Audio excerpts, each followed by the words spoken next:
नमस्कार दोस्तों, मेरा नाम है विजय कुमार। आप देख रहे हैं कॉमिक्स पिटारा चैनल को। तो चलिए दोस्तों, हम लोग कॉमिक्स पढ़ रहे थे लघु घाती, जो कि महाबली भोकाल की कॉमिक्स है। इसका पहला पार्ट मैंने अपने चैनल पर अपलोड कर दिया है। पहले पार्ट में मैंने इस कॉमिक्स को 14 पेज तक कवर कर लिया था। अब इस पार्ट में इसके आगे कहानी को शुरू करते हैं। राज अखाड़े में मौजूद सैकड़ों विकासनगर वासियों की फटी फटी आंखों के सामने जो शरीर घूम रहा था वो मात्र 3 बलिष्ठ का था। भड़ाक आ और वो शरीर अपने कारनामों से ताकतवर शरीर की नई परिभाषा रच रहा था, क्योंकि उस 3 बलिष्ठ के शरीर ने कई पहाड़ से शरीर को कुछ ही क्षणों में पछाड़ डाला। भाग जाओ, हमारे समक्ष जो भी आएगा वो इसी तरह जीवित प्रतिमा में परिवर्तित हो जाएगा। ये बौना कोई दुष्ट शक्ति लगती है। सैनिकों, समाप्त करो इसे। हथियार संभालकर सैनिक उस बौने की तरफ लपके। ठीक उसी क्षण मानो पेड़ों से टूटकर उन पर आ गिरे कई बौने। ओह उफ! दूसरे क्षण विद्युत किसी गति से चले छोटे छोटे हाथ, और ना जाने उन्होंने क्या किया कि आ धाड़ आ कटे वृक्ष की तरह धरा पर गिरे सैनिकों के शरीर। लेकिन उनमें से मृत कोई नहीं हुआ था। सभी जीवित थे, लेकिन उनकी दशा किसी जीवित प्रतिमा की भांति ही थी। वे देख सकते थे, बोल सकते थे, लेकिन अपने शरीर को हिला डुला नहीं सकते थे। बचाओ!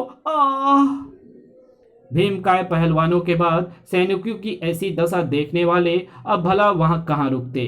भागो! भीषण भगदड़ मच गई, और ये भगदड़ मात्र यही नहीं, संपूर्ण राजधानी में मची हुई थी। भागो! भागो! रिक्त करो इस नगरी को। जो भी नागरिक यहाँ रुकेगा, हमारे हाथों जीवित प्रतिमा बनने का उत्तरदायी वो स्वयं होगा।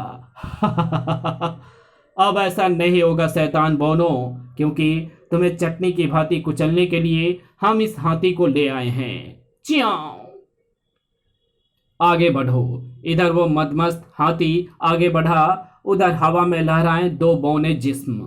ये हाथी हमें समाप्त कर सकता है, ये तुम्हारा भ्रम है, और तुम्हारा वही भ्रम टूटना ही चाहिए। एक बौने की अंगुली अंकुश के समान एक हाथी की गर्दन से टकराई, और दूसरे हाथी के मस्तक से। दूसरे क्षण वो विशालकाय जिस्म वाला हाथी जमीन पर आ गिरा, जैसे पका हुआ फल पेड़ पर से गिरता है। धड़ाम! हे ईश्वर, कैसी अद्भुत शक्ति है इनके पास। इन्होंने हाथी को छुआ भर है, और हाथी पछाड़ खाकर नीचे आ गिरा। आशा है तुम्हारा भ्रम टूट गया होगा। अब भागो यहाँ से, और ये नगर खाली करो, क्योंकि अब ये नगरी हमारे नगर की राजधानी बनेगी। राजधानी नहीं, तुम्हारे लिए शमशान बनेगी ये नगरी, दुष्ट बौनो। अपने अपवित्र उद्देश्य के साथ अगर तुम तुरंत ही यहां से भाग न गए तो महाबली भोकाल आ गया। अब इस बौने की खैर नहीं। भोकाल के आगमन ने जहां विकासनगर वासियों को पुलकित कर दिया, वहीं बौनों के क्रोध को और भी भड़का डाला। यही है वो दुष्ट भोकाल, समाप्त कर डालो इसे। निकाल लो इसके शरीर से इसके प्राण। भोकाल के प्राणों की चिंता छोड़ो शैतानों बच्चों, और यहां से भागकर अपने प्राण बचाओ।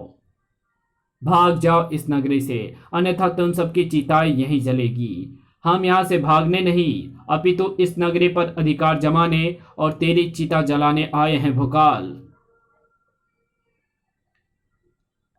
अभी भी समझाने का पूट भरा हुआ था भोकाल के स्वर में। तुम्हारे पास कोई अद्भुत शक्ति अवश्य सही, परंतु फिर भी शारीरिक बल और कद काठी के कारण तुम हमारा सामना नहीं कर सकते। इसलिए उचित यही है कि तुम अपने उद्देश्य और साथियों के साथ वापस लौट जाओ।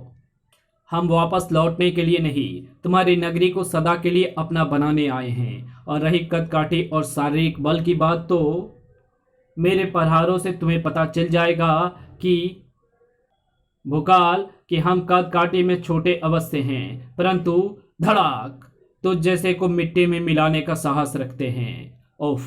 वास्तव में घन सी मारक क्षमता है इसके प्रहारों में। इसका मतलब इस बौने के शरीर को देखकर मैंने इसकी शक्ति का गलत अनुमान लगाया। धाड़! परंतु अब मुझे पता चल चुका है, इसलिए मैं पूरी तरह सतर्क रहूंगा। तुम्हारी कदकाठी हमारे लिए कीड़े मकोड़ों के समान है और कीड़े मकोड़ों को हम यूं पैरों से कुचल देते हैं। भोकाल का पांव पूरी शक्ति से गैंठा को कुचलने बढ़ा, लेकिन वो गैंठा तक पहुंच नहीं पाया क्योंकि गैंठा ने अपने तक पहुंचने से पहले ही उसे अपने नन्ही परंतु शक्तिशाली भुजाओं में थाम लिया। दूसरे क्षण देखने वालों ने देखा वो अनोखा दृश्य जो आश्चर्यों की हर सीमा से परे था। भोकाल के भारी भरकम शरीर को उस तीन बलिष्ठ के शरीर के स्वामी ने चकर गिन्नी की तरह घुमाया और उठाकर दूर फेंक दिया। मुझे कीड़ा मकोड़ा समझने के भूल ना करता तो तेरी ये स्थिति नहीं होती भोकाल। उफ, ठीक कहा तूने, परंतु अब मैंने अपनी भूल सुधार ली है। अब तू अपनी बदकिस्मती पर रोएगा। भोकाल के एक ही प्रहार ने उसे कई हाथ दूर उछाल दिया। अब बूझे स्वर में गरजता गैठा अद्भुत चपलता का परिचय देता हुआ संभला। अब भूल सुधार कर लेने का कोई लाभ नहीं है दोस्त, क्योंकि अब मैंने इस द्वंद्व को तेरे साथ ही समाप्त करने का निर्णय कर लिया है। गैठा की छोटी छोटी उंगलियां विशिष्ट कोण से भोकाल के कंधे से टकराई। इसी के साथ मानो भोकाल पर आश्चर्य का दौड़ा पड़ गया। ओह नहीं, जैसे उनकी उंगलियां मेरे कंधे से टकराई वैसे मेरी बांह बेकार हो गई, जैसे उसे लकवा मार गया हो। एक बांह को देखकर इतना आश्चर्यचकित ना हो भोकाल, क्योंकि तेरी ये दूसरी बांह भी पहले बांह की तरह बेकार होने वाली है। और बांह ही क्या, तेरा तो सारा शरीर ही बेकार होने जा रहा है। उफ, गैंठा के फुर्ती के आगे पहले भोकाल कुछ भी कर नहीं पाया और अब कुछ करने की स्थिति में भी नहीं था, क्योंकि उसका सारा शरीर बेकार हो चुका था और वो बन गया था जीवित प्रतिमा। अपने लाखों प्रयत्न के पश्चात मैं तिल भर भी नहीं हिल पा रहा हूँ, परंतु फिर भी मैं मृत्यु से बच सकता हूँ, क्योंकि शरीर की तरह अभी मेरी ध्वनि अवरोध नहीं हुई है और मैं बोल सकता हूँ। भोकाल के कंठ से निकलता महागुरु भोकाल का नाम उसकी जुबान पर आ पाता उससे पहले ही गैंठा के साथ सधी उंगलियां उसके कंठ से आ टकराई और भोकाल के गले में ही अटक कर रह गया भोकाल का नाम। इसने मेरा कंठ भी अवरुद्ध कर दिया, और ऐसा ये किसी जादुई या चमत्कारी शक्ति से नहीं, एक ऐसी कला के बल पर कर रहा है जिसका नाम है ओह। तेरी मृत्यु को यहाँ पहुँचने में कुछ पल लगेंगे भोकाल, इसलिए तू थोड़ी निद्रा ले ले। गेंडा की उंगलियों के उस प्रहार ने भोकाल के मस्तिष्क को अंधकार में डुबो दिया। और जब भोकाल की चेतना वापस लौटी तो उसने स्वयं को गैंठा और उसके साथियों से घिरा पाया। ये बौने जिस अद्भुत कला का प्रयोग कर रहे हैं, विकास नगर के प्राचीन पुस्तकों में इसका वर्णन है। मर्माज्ञ नाम है इस कला का, और ये कला मुख्यतः नारी विज्ञान पर आधारित है, क्योंकि मनुष्य और जीवों का शरीर असंख्य नारियों और कोशिकाओं से ही बना हुआ है। जीवन के लिए आवश्यक तत्व वायु, पानी, रक्त वगैरह नाड़ियों द्वारा ही पूरे शरीर में संचार करते हैं, और इस संचार से ही मनुष्य एवं जीवों का शरीर गतिमान एवं कार्यशील रहता है। मर्माज्ञ कला का ज्ञाता उन्हीं नारियों पर प्रहार कर उनमें अवरोध उत्पन्न करके अपने शिकार को मेरी तरह निष्क्रिय होने के लिए विवश कर देता है। किंतु मर्माज्ञ का ज्ञाता बनने के लिए तो कई वर्षों के कठिन अभ्यास और समस्त नारी के ज्ञान की आवश्यकता होती है।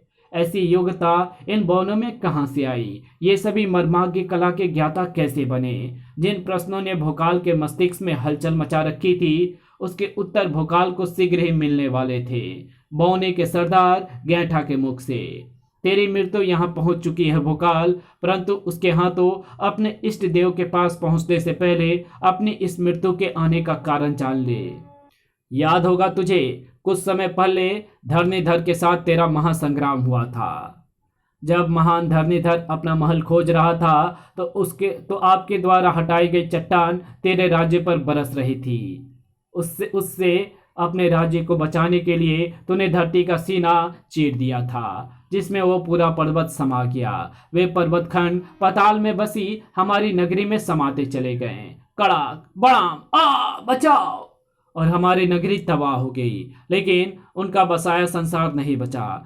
जब उस प्रलय के कारणों का पता चला तो हम सभी के लहू में क्रोध और प्रतिशोध उबाले मारने लगा। तब हम सभी ने सौगंध खाई, जिसके कारण हमें इस प्रलय का सामना करना पड़ रहा है। हम उसे नष्ट करके उसकी नगरी पर अपना अधिकार जमा कर ही रहेंगे। इस तरह हम पृथ्वी पर आ गए, परंतु यहाँ आकर हमें पता चला कि जो हमारे लोक की प्रलय का उत्तरदायी है वो तो विश्व की एक बड़ी शक्ति है, जिसका सामना हम बौने किसी अद्भुत तरीके से ही कर सकते हैं।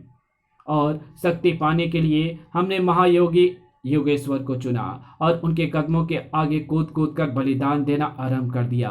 महायोगी योगेश्वर ने हमें अपने तपोबल से मर्मार्ग का संपूर्ण ज्ञान दिया और साथ ही दिया अपना खड़ाव भी, और कहा हमारे खड़ाओं का एकमात्र प्रहार ही उस दुष्ट को समाप्त करने के लिए काफी होगा। वचन दो तुम हमारा अपमान करने वाले दुष्ट भोकाल को इसी खड़ाओं से मारोगे। हमने महायोगी से खड़ाऊ लेकर उन्हें वचन दे दिया और वो वचन पूरा होगा, क्योंकि उस खड़ाऊ से हम तुम्हें मृत्यु देने जा रहे हैं। ओह, महायोगी योगेश्वर के उस खड़ाऊ रूपी मौत को लेकर भोकाल की तरफ ही बढ़ रहे थे कई बौने, लेकिन जिसके एक ही प्रहार से भोकाल की मौत निश्चित थी और भोकाल उस मौत से बचने का उपाय सोच रहा था। मैं हिल डुल नहीं सकता, मैं बोल भी नहीं सकता, परंतु फिर भी मेरे पास एक ऐसा साधन है जिसकी मदद से मैं अपने समस्त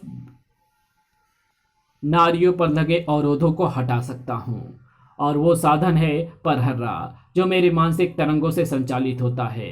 भोकाल के मस्तिष्क में उठे विचारों को उन कई हाथों के रूप में परहर्रा ने साकार कर दिया, जो तेजी से भोकाल के विभिन्न नारियों पर प्रहार करते चले गए। तुरंत ही भोकाल के सभी नारियों के अवरोध हट गए। इसी के साथ चीखता हुआ उठ खड़ा हुआ भोकाल, भोकाल! अब भोकाल ऐसा तूफान बन चुका था जिसकी आगे बड़े से बड़े पर्वत नहीं ठहर सकते थे, तो फिर उसके सामने कहाँ ठहर पाते। भड़ाक! वे 3 बलिष्ठ के शरीर वाले, तुम मुझसे बच नहीं पाएगा भोकाल। भड़ाक! मैं तुम्हारा शत्रु नहीं सरदार गैंठा, परंतु ये बात तुम्हारी समझ में तब तक नहीं आने वाली जब तक मैं तुम्हें ये ना समझा दूं कि शक्ति के मामले में तुम्हारा मेरा कोई जोड़ नहीं। धाड़! शीघ्र ही अपने सरदार सहित सभी बौने भोकाल की कैद में थे। अब भोकाल उन्हें प्रेम से समझा सकता था। मेरे और धरणीधर के टकराव के कारण तुम्हारी नगरी में जो प्रलय आई उसमें मेरा कोई दोष नहीं है, परंतु फिर भी मैं और विकास नगरवासी तुम्हारी नगरी को कुछ ही दिनों में दोबारा बसाने में तुम्हारी सहायता कर सकते हैं। लेकिन ऐसा तभी होगा जब तुम हमारी मित्रता स्वीकार कर लो। एक महाबली ने स्वयं मित्रता का प्रस्ताव रखा था, अब भला उसे कहाँ टालते गैंठा और उसके साथी। हमें क्षमा करे भोकाल, हमारी आंखें खुल चुकी है। हम समझ चुके हैं कि जो प्रलय हमारी नगरी में आई उसमें तुम्हारा नहीं प्रकृति का दोष था। धन्यवाद। अब उन व्यक्तियों को सामान्य करने में मेरा साथ दो जिन्हें तुमने जीवित प्रतिमा बना दिया है। इस कार्य के तुरंत बाद ही हम तुम्हारी नगरी के पुनर्निर्माण का कार्य करने तुम्हारी नगरी की तरफ प्रस्थान करेंगे। आओ। इसी के साथ ये कहानी यहीं समाप्त होती है।